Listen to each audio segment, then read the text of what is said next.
이번 주 C레벨 라운지 시작하겠습니다. 첫 번째 인물은 이 동학개미의 멘토로 잘 알려진 분이죠. 월가 출신의 가치투자 전도사 존리 메리츠 자산운용 대표입니다. 평소 강연이나 방송 활동을 통해 이 친숙한 이미지를 쌓아온 그가 최근 차명 투자 의혹에 휩싸였습니다. 얼마 전 금융당국으로부터 조사를 받았다는 소식이 전해지자 단숨에 화제의 중심에 선 모습인데요. 부인 명의로 친구 회사에 차명으로 투자했던 게 밝혀졌습니다. 사연은 지난 2016년으로 거슬러 올라갑니다. 존리 대표는 친구가 설립한 부동산 관련 온라인 투자 연계금융 이 P2P 업체에 아내 명의로 2억 원을 투자했는데요. 또 이 P2P 회사가 굴리는 특정 부동산 투자 상품에 그가 이끄는 메리츠 운용 고객 펀드 자금 60억 원이 투입된 것으로도 파악됐습니다. 금융감독원은 최근 이 사안과 관련해 메리츠 운용에 대한 현장 검사를 실시했습니다.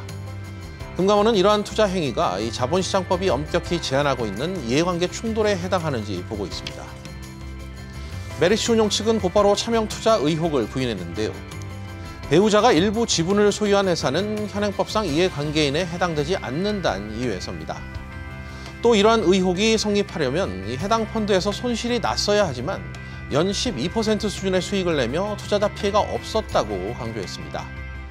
존리 대표 역시 이 차명 투자 의혹에 대해 모든 자료 요청 또 조사에 성실히 임했고 충분한 소명을 마쳤다고 해명했습니다. 그렇지만 업계 안팎의 시선은 차갑습니다. 아내가 주주로 있는 회사 상품에 투자하는 것이 법적으로는 문제가 없을지라도 상식에는 벗어나는 게 아니냐 이런 지적이 많고요.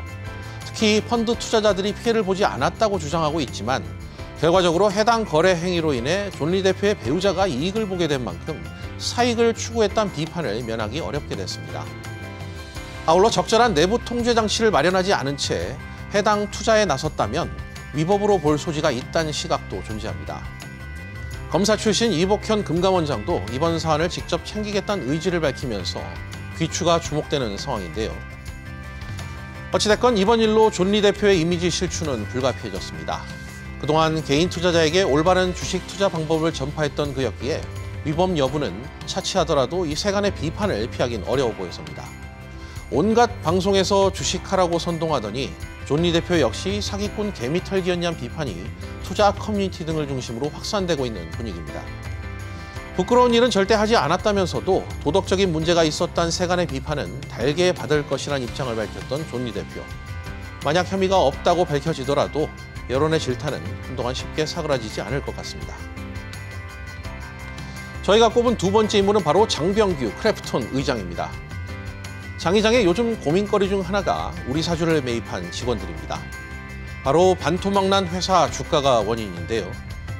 주당 49만 8천 원의 공모가로 지난해 8월 코스피에 화려하게 입성한 뒤 60만 원 가까이 치솟으며 게임 대장주 타이틀을 꿰차할 때만 하더라도 우리 사주 투자에 뛰어들었던 직원들의 분위기는 상당히 좋았습니다.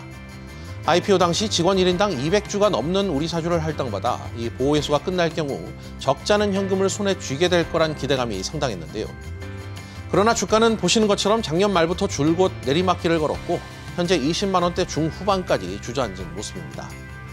상장 당시 1억 3,800만 원이었던 1인당 주식 평가액은 지난 17일 기준 7,200만 원으로 쪼그라들었습니다. 현 주가 수준을 감안할 때 1인당 평균 손실액이 6,500만 원에 달할 것으로 추정되고 있는데요. 반면 회사 임원진들은 심란한 직원들과는 분위기가 많이 다릅니다. 상장 직후 일찌감치 보유 지분을 현금화했기 때문인데요. 정 의장을 비롯해 김창한 크래프톤 대표, 임원진들은 이 상장과 동시에 기존 주식을 파는 이 구주 매출 형태로 주식을 팔아 수백억대 현금을 거머쥐었습니다. 보호 예수기간에 발이 묶여 주식을 처분할 수 없는 직원들과는 사뭇 대조적인 모습인데요. 주가가 반토막난 지금 같은 상황에서 직원들의 심기는 불편할 수밖에 없겠죠. 장 의장도 이런 상황을 모를 리 없습니다. 나름 자사주 매입에 적극 나서며 주가 부양 의지를 드러내기도 했습니다. 또 빚을 내 회사 주식을 사들인 직원들이 반대 매매 위기에 처하자 회사 차원에서 추가 담보 역시 제공했습니다. 그러나 이 같은 노력에도 주가는 속절없이 추락했고요. 직원들 사이에선 우리 사주란 단어가 언제부턴가 금기어가 됐습니다. 잭팟을 기대했던 직원들에게 우리 사주가 애물단지로 전락한 셈인데요. 그렇다고 당장 주식을 내다 팔 수도 없습니다. 1년의 보호 예수 기간이 걸려 있어 적어도 올 8월은 되어야 크래프톤 주식을 팔 수 있습니다.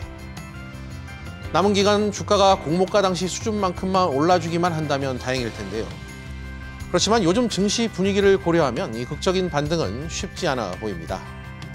뾰족한 해법이 없다는 점에서 우리 사주에 참여한 직원들이 느낄 스트레스가 상당할 것으로 보이는데요. 사라진 우리 사주 대박 꿈을 되살리기 위해 장 회장은 요즘 어떤 고민을 하고 있을까요? 이번 주 C레벨 라운지는 여기까지입니다.